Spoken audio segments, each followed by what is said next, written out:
धनगर पिंपळगाव शाळेमध्ये मोठा अनर्थ टळला।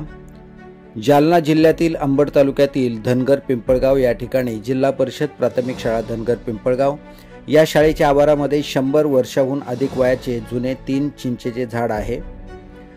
आज सकाळी 10:30च्या सुमारास एका चिंचेच्या झाडाची जवळपास अंदाजे 30 टन वजनाची 80 फूट लांबी असलेली चिंचाची एक बाजूची फांदी शाळेच्या वर्गखोलीवर कोसळली।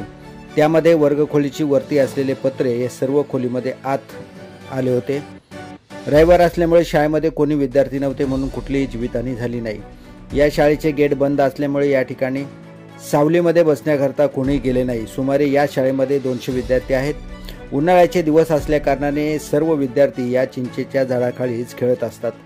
गुढीपाडवा आणि रविवार असल्यामुळे शाळेकडे कोणी फिरकले नाही, परंतु चिंचेची फांदी मोडली त्यावेळेस खूप मोठा आवाज झाला।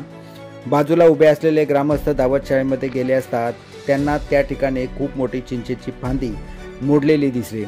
त्यातील काही वृद्धांनी त्याचं मत व्यक्त केलं, काळ आला होता पण वेळ आली नव्हती असे म्हणत आपल्या गावावरील अनर्थ टळला।